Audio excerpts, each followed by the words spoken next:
kabajamaa fi jaallatamaa artistii Oromoodha. Kadir Martuu biraan nagaa.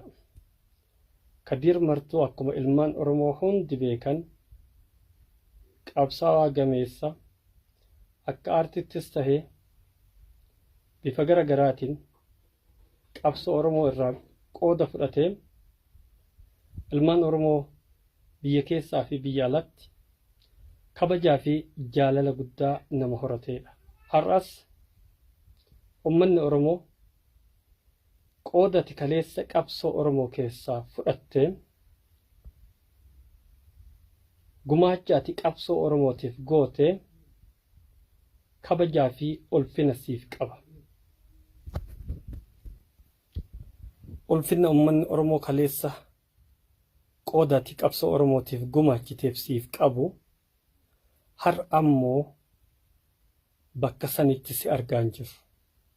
Kadiriin ummanni Oromoo beeku Kadirii Harargee fi ilmaan ituu umbannaa fi afran qallo akkasumas Dhummuugaa fi Karrayyuu Booranaa Bareentuu obboleewwanitti beekee isaaniif qabsoo godhaa turetti har'a garuu ka argaa jiru.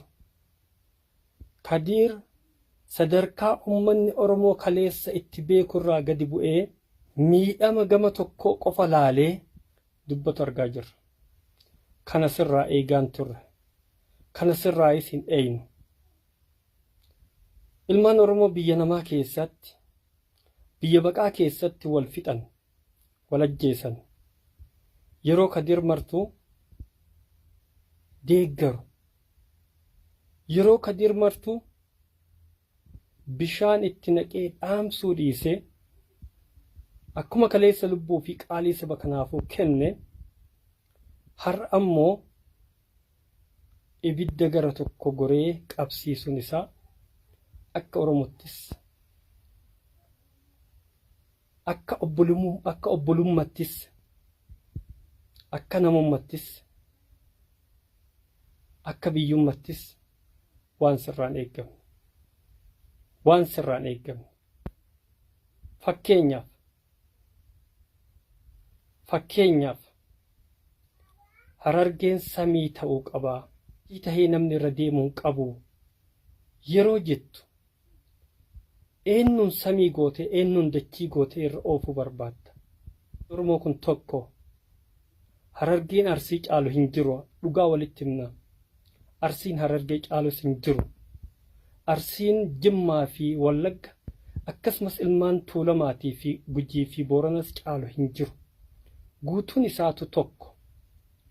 Hundiin isaa tokkicha. Kanatti amanaa turte kalee. Urus ta'uu qabu kana. Kanaaf Kadir haalli ati ittiin deemtu, dubbiin ati dubbattu torbaanuma kana keessa ijoolleen ibidda harkaa qabdi. Taa'aa jennaan diddanii yoo diddan waan dhufuu taa'uuf hin gaabbitan yaadi jedhu dubbatte. Kaatitti dhaadattu ibiddi ijoolleen harkaa qabdu.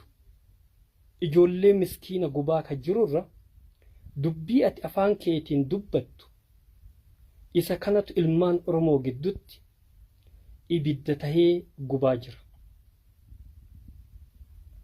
Dantaan siyaasaa ati qabdu jibbi ati Joohariin jibbitu dhimma Arsii wal qabatu miti.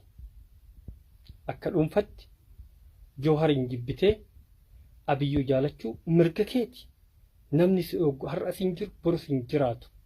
Garuu jibba nama tokkootiif obbolaa giddutti rakkoodha sanuu ijoollee miskiina karaa deemtu kan kaleessa bishaan wal obaaftu kan kaleessa nyaata walii kennitee karaa wal dabarsitu kan kaleessa karaa walii akeeytu har'a akka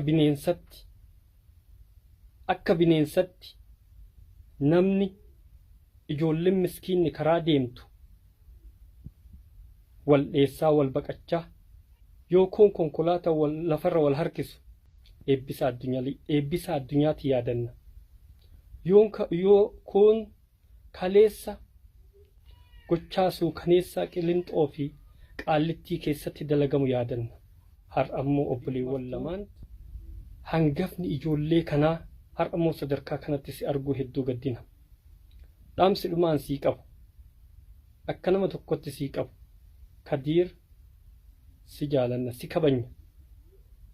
Kaleessa Harargeef osoo hin tahin gosa irraa dhalattee fi abbaa irraa dhalatteef osoo hin tahin saba bal'aaf jettee aarsaa guddaa kafalte.